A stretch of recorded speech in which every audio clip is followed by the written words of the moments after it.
Yes, guys, what's going on? Welcome to AdamMcKola TV. This is United Daily Live. We are back the same place every single day at 10:30 p.m. UK time. You can get your latest Manchester United news, headlines, transfer rumours, and everything else as well. And of course, breaking news. Whenever there's that stuff, we will of course be live as well. So make sure you're hitting that subscribe button, you're liking, comment, sharing, and of course getting your notifications on as well. So as soon as we go live, you get those notifications on your phone, because I know sometimes YouTube don't send them out when you only subscribe. They don't even send them out when you hit the notifications button sometimes. But nevertheless, get on it. Keep it locked to AdamMcKola TV. We have got loads to discuss today. We are talking Alex Telles potentially joining Manchester United, and United leading the race for this player. Now, we've got to obviously have caution when we mention that. We've been leading the race for a few players in this transfer window. We've only signed Donny van der Beek at the moment, but there are reports that Manchester United are leading the race for Alex Telles, and we're hearing those reports not only from your journalists abroad like Fabrizio Romano and others in Portugal and elsewhere, but you're also hearing that from reporters in the UK and on this side in Britain. So you're hearing it from both ends now in relation to Alex Telles potentially joining Manchester United. So we'll get the latest on that. We'll also be talking about Dean Henderson possibly starting for Manchester United in the League Cup game against Luton tomorrow. United have a chance to get a victory, their first victory of the season after losing against Crystal Palace. Ole Gunnar Solskjaer has been speaking about that game. We'll get his quotes on the game as well. We'll also be looking at Dortmund's latest quotes on Jadon Sancho.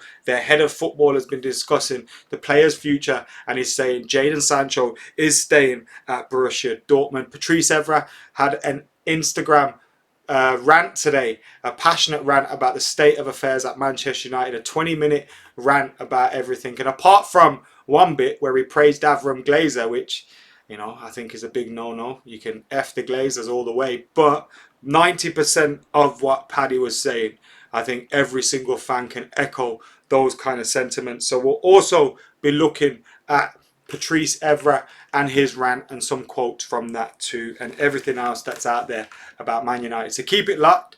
And for now, we're going to get stuck into an on this day. It's the 21st of September today.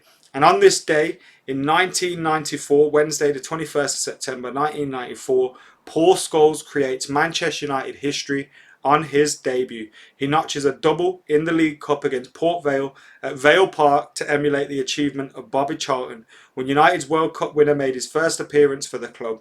Scholes scores at his league debut 3 days later in a 3-2 defeat against Ipswich at Portman Road. So on this day in 1994, Paul Scholes made his debut for Manchester United and went on to obviously achieve legendary status at the club, winning absolutely everything that you could win as well. 2 Champions Leagues in there, loads of league titles, FA Cups, League Cups. He won absolutely the lot. Lauded as one of the greatest players to play the game as well. Possibly Manchester United's greatest midfielder as well. There's loads to pick from. Keano, Robbo. You've obviously got Scholes as well, who's right up the top when you're talking about central midfielders at Manchester United. But on this day, he made his debut for the club, and what a day it was as well. Paul Scholes coming into Manchester United now.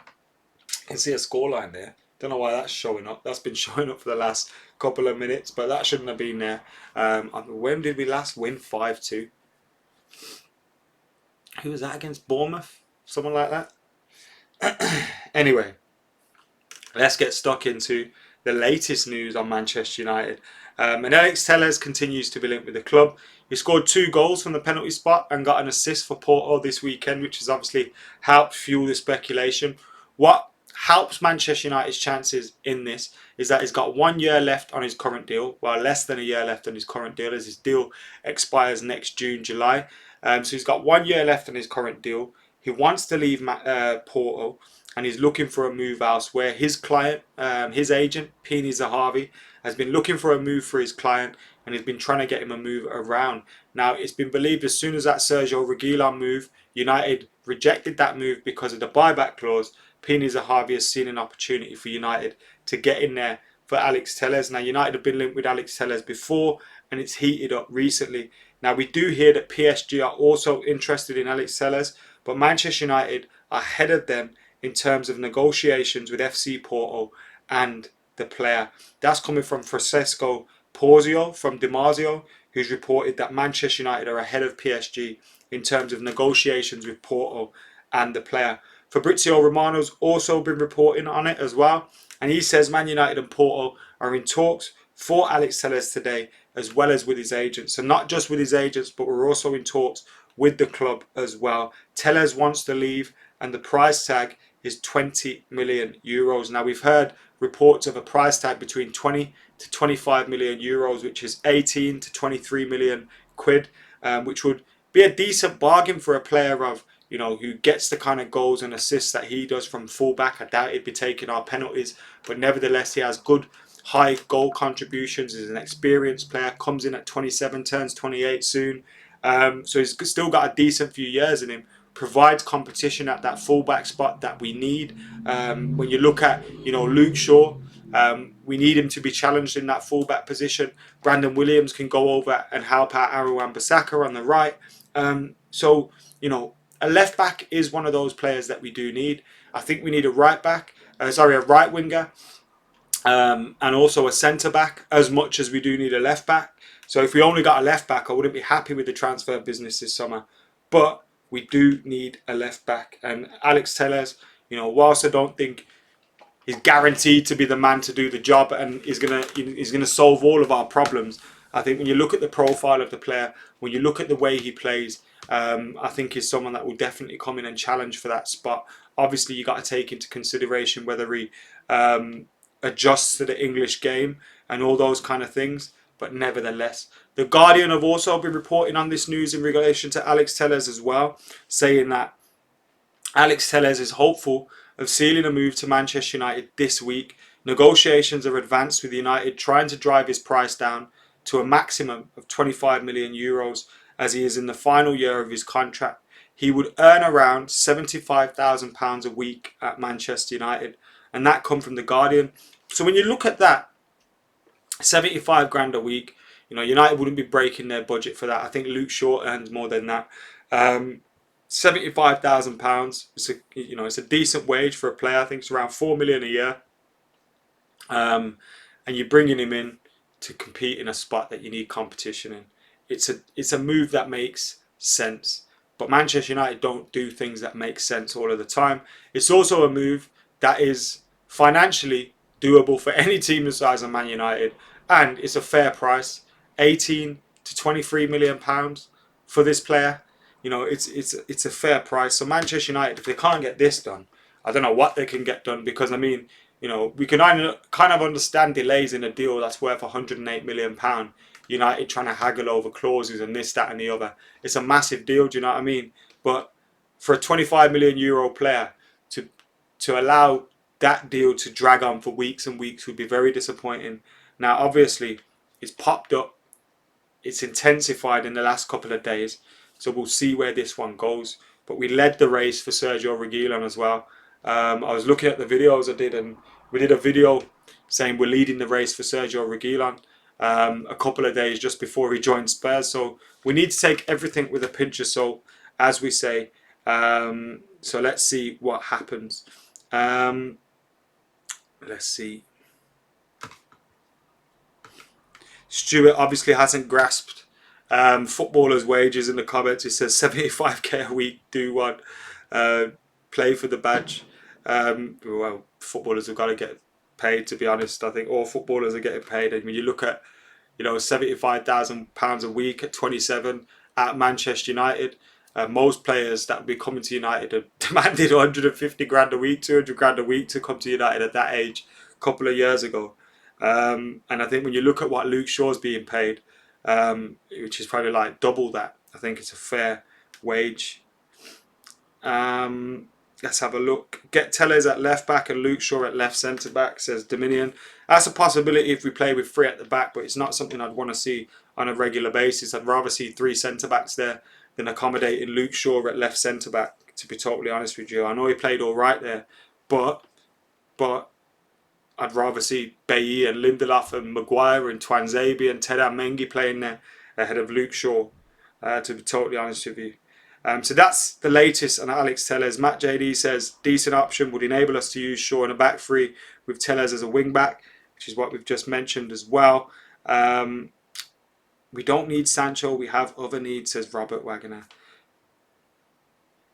You can need more than one player at once, you know. I think people just kind of think you can only sign one player at a time. Maybe that's United's problem.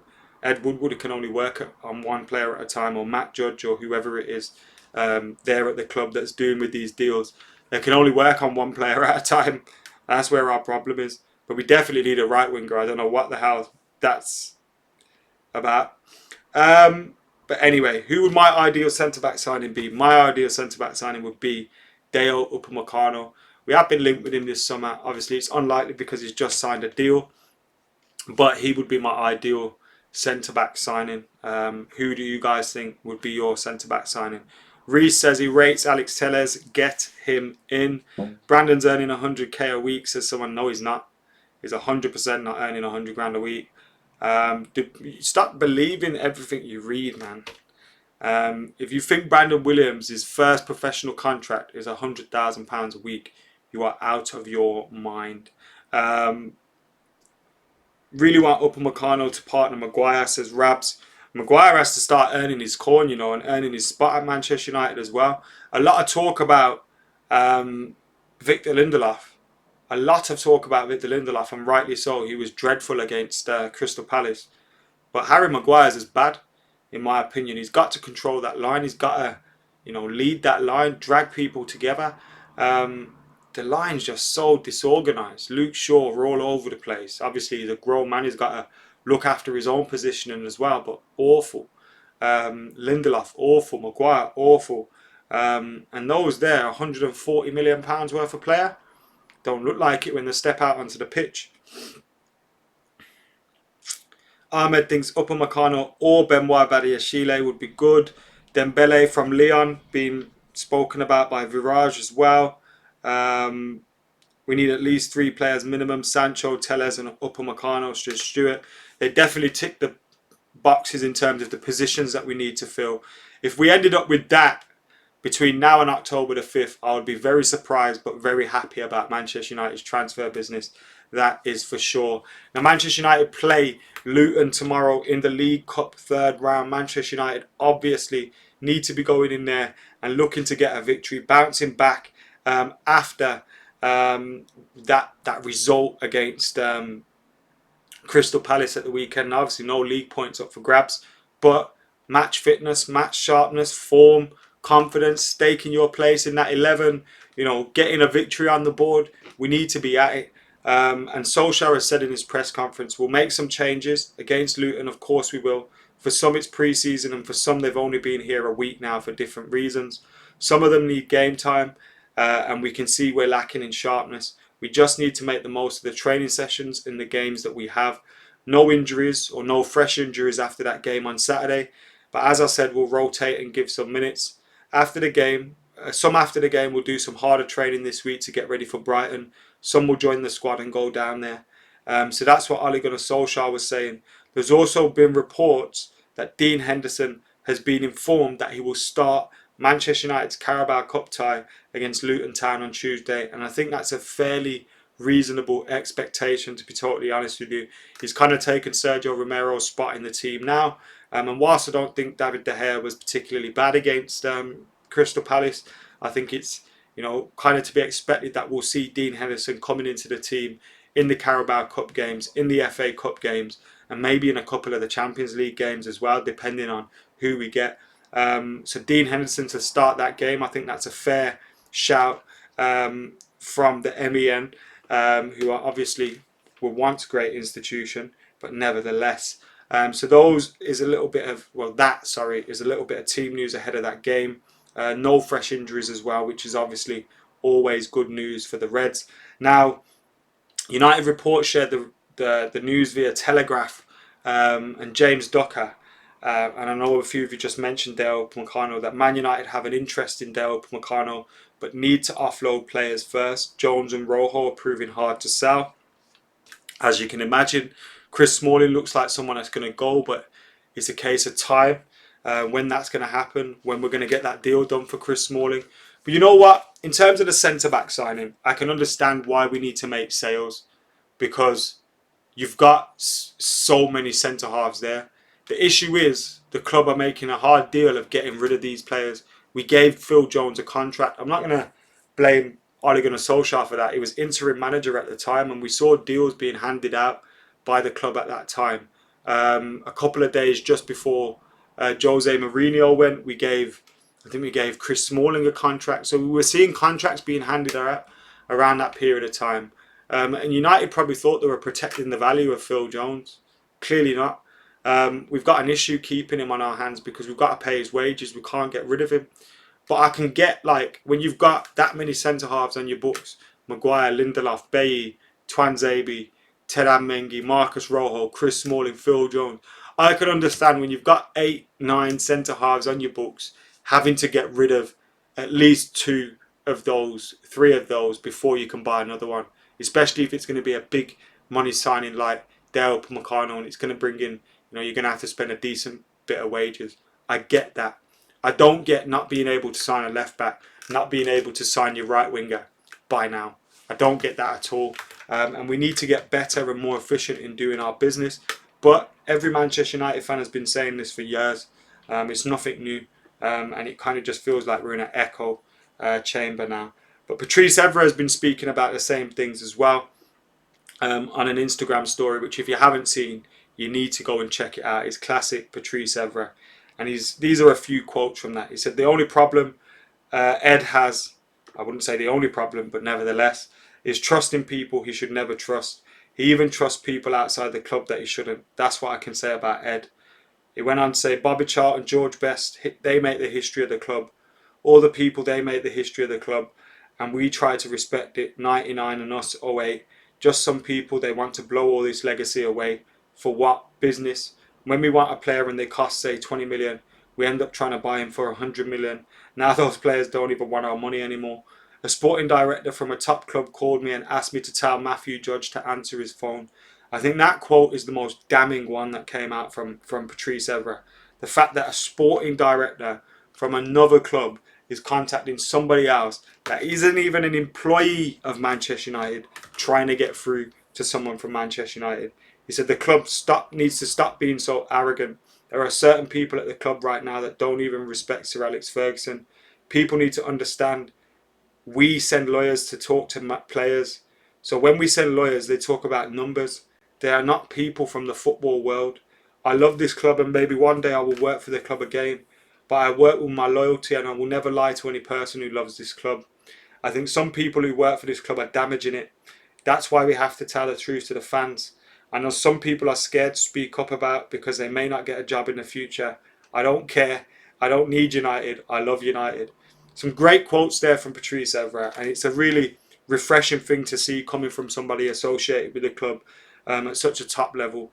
And some of the most damning things are the sporting director calling him, trying to get in touch with Matt Judge, and the fact that, back in the day we used to send Sir Alex Ferguson, Gary Neville, various different, the club captain or Ryan Giggs or Bobby Charlton to meet players. And now we're sending Matt Judge and Ed Woodward and, I don't know, fucking Richard Arnold and Avram Glazer to meet these guys. It's clearly not something that's working. Even if you look at, other clubs around, someone like Ajax, when you're dealing with them, you're dealing with footballing people. Bayern Munich, you're dealing with footballing people. At Manchester United, it's not the same. But this is something that we've said for a long time. We don't need Patrice Evra to tell us that. As refreshing as it is to hear it coming from Patrice Evra, we don't need him to tell us that. He did say some positive things about the Glazers, which I don't agree with as well. But I agreed with a lot of what he said. And I agree with where it came from as well from Patrice Evra. It's coming from a good place. He wants to see better things for Manchester United. And I'm glad that we've seen Patrice Evra coming out, Ryan Giggs coming out and talking, Luke Shaw coming out and talking. Players, the manager even saying we need signings. These people are coming out. It's not just about signings. It's about people at the club wanting to take the club in the right direction. It doesn't feel like we've got that. Maybe you know, you all have to be pulling in the same direction. It seems like Ollie's trying to go one way, the board and those guys are trying to go another. And until those things match and those aims and desires and objectives match, the club isn't going to get back to where we belong.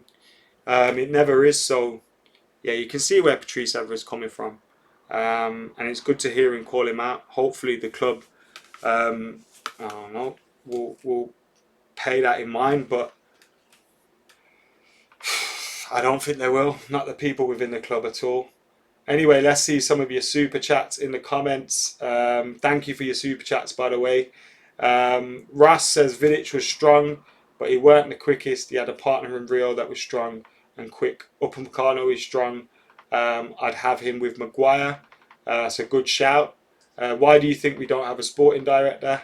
Says Mahul. Because Ed Woodward won't want to give up any power. Those people don't want to give up power within the corridors of Manchester United. And Ross Murphy with the other one. Yes, mate, sorry about that. I wasn't looking at the comments at that time, but I have got around to them now. Yeah, definitely agree about Upamecano and what he could offer to United. In terms of the profile of those defenders within the club, you look at, you know, Eric Bailly, if he can stay fit, could be a big season for him. But we're not seeing him in the team as of yet. I hope he starts against Luton. I'd start Bailly, Tedam Mengi, or Bailly, Maguire, Dean Henderson in goal, Aaron Wan-Bissaka, Luke Shaw, get him working. I'd start Donny van der Beek. I'd start Paul Pogba. I'd start fucking Marcus Rashford, get something out of him. Martial, start him. Mason Greenwood, start him. I'd start Bruno as well. I'd go fucking full strength for at least the first 60 minutes and then maybe make 3 or 4 substitutions or 3 substitutions. We can't make 4 now, can we? So that's how I'd go anyway in terms of that. But yeah, looking forward to that. I'll do a preview for the game. I know I haven't done one today. We had the Premier League Gazette go up earlier. I'll do a preview for the game from Stretford Paddock's office tomorrow. So we'll get a few of the lads on it to discuss the game just before it goes on. And then we'll have reaction to that as well up tomorrow. So make sure you're keeping it locked. Luton against Manchester United. Also, if there's any breaking news, we will be live on the channel with that breaking news too. But for now, guys, I have been AdamMcKola. This has been United Daily Live. We will be back with daily content coming your way. So keep it locked. And for now, I'm out of here.